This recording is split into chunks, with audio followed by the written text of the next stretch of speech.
We've had a few days now to digest the Galaxy S26 Ultra, and there's still some questions that I've got. Does it have a bigger battery? Does it have a better 3x telephoto? Does it have Qi 2 magnets? Does it have silicon carbon? Well, the answer to all of that is no.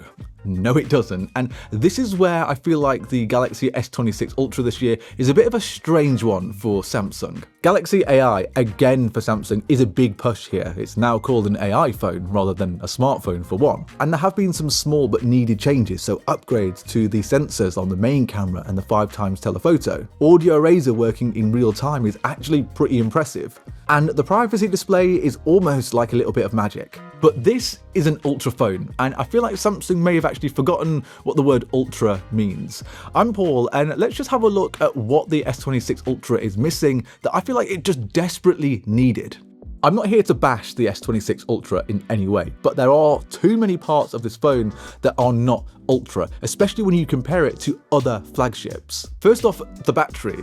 This is still the same 5,000 mAh battery that it has been since the S21 Ultra, and I just don't understand Samsung's reluctance to upgrade it in any way at all. Look at the Pixel 10 Pro XL, the OnePlus 15, the Oppo Find X9 Pro, even folding phones. A lot of them have bigger batteries than the S26 Ultra. And it does confuse me why Samsung refused to make that battery any bigger than it has been for the last 4 generations of Ultra. At this point, Samsung are starting to fall so far behind when it comes to the battery because all these Chinese manufacturers are adding silicon carbon to their batteries, and Samsung just refused to do it. Silicon carbon doesn't just magically make your battery better, but what it does do is that it does give you a bigger battery in the same size cell. Samsung this year have made the slimmest Ultra that they have ever made, and they still didn't add silicon carbon to their phone. So if they haven't done it now, I just don't know when they will. Even looking at wireless charging speeds, they are slow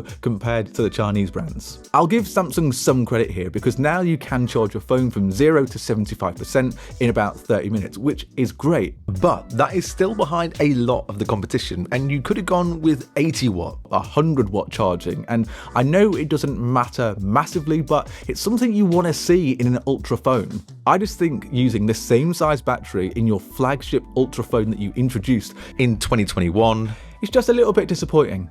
Come on Samsung, give us something more. One part of the S26 Ultra which I think is a huge disappointment is the fact that we didn't get Qi 2 magnets built into the back of any of these phones. I know that I asked for a lighter phone this year and I got it, but it's not like the S25 Ultra was that heavy, and I'll be honest, I'd have 100% had the same weight on the S26 Ultra and the same thickness if we were just able to get those Qi 2 magnets built into the back of the phone. Google adding these to the Pixel 10s last summer I think was the smartest move that they could have done. With that, you get an infinite amount of MagSafe accessories. You get their own Pixel Snap accessories, and the best thing was the ability to use Qi 2.2 wireless charging on the Pixel 10 Pro XL. That's because the Pixel 10 Pros were not a huge update, but adding something like the Qi 2 magnets into the back of the phone made it feel a lot bigger than it actually was. I assumed that Samsung would just follow suit and do exactly what Google did last year, so maybe it's on me for assuming that they would do it, but the S26 Ultra is not a huge upgrade this year, but adding those Qi 2 magnets built into the back of the phone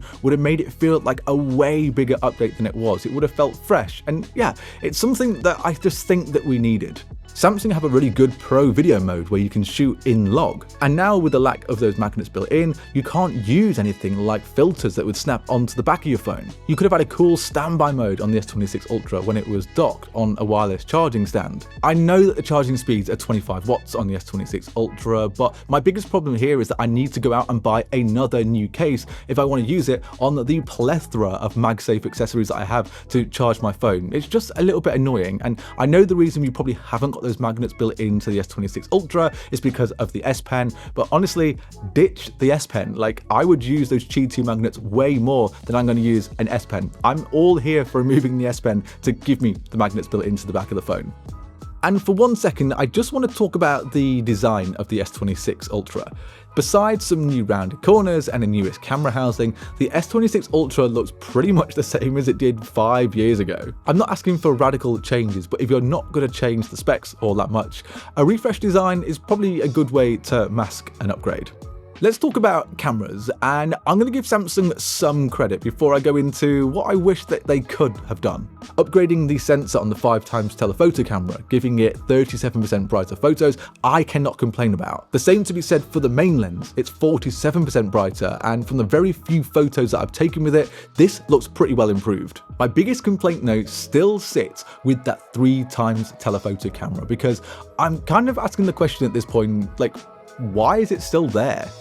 This camera wasn't great on the S25 Ultra, it was mid at best in good lighting, and then when you got into low light, it was pretty terrible. I feel like Samsung could have done one of a couple of things here. Give it an upgrade from that weak 10 megapixel camera that, remember, has been the same on the last 5 generations of Ultra phones. Or maybe a little controversially, just remove it altogether, and then that creates space in that camera housing to give the main camera a bigger sensor, a little bit like the Chinese brands have done with their phones. Xiaomi, Oppo, they all have cameras that have 1-inch sensors, which means that much more light can pass through and create pretty impressive shots in low light. Can you imagine if at Unpacked Samsung had just said, by the way, our main camera is now a 1-inch sensor? Like, that would have been absolutely huge, because it would have been the first phone you could get that had a 1-inch sensor that was easily available in the US.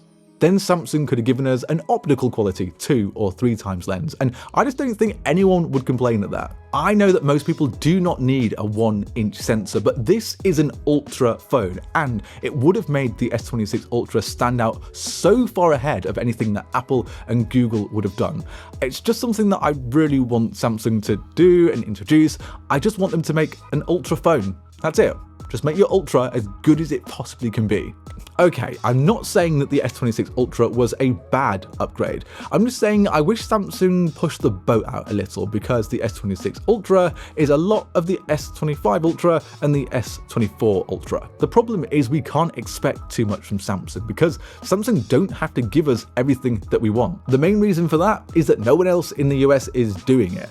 Apple have MagSafe, but aren't remotely close to adding a 1-inch sensor. Basically the same with Google. You might say though that Samsung do things differently, like they have native 8K recording, which is completely different. Like Apple and Google, they don't have that. I assume Samsung are just very comfortable in where they are right now.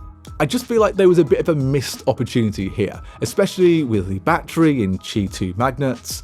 A 1-inch sensor is a huge ask, but a bigger battery, a better 3x telephoto lens, and Qi 2 magnets is not. Like, I expected those changes, and it's pretty disappointing that we didn't get them this year. I'm sure that we've said this for the last couple of years when it comes to the Ultra phones from Samsung, but this really does feel like an S upgrade. But, you know, let me know in the comments, what do you think of the upgrades on the S26 Ultra this year? Is there anything that you wanted to see Samsung put into this phone which they just didn't put in? I'm curious. Before you head off, if you can subscribe to the channel, I would really appreciate it. And if you do that, then I'll see you in the next one.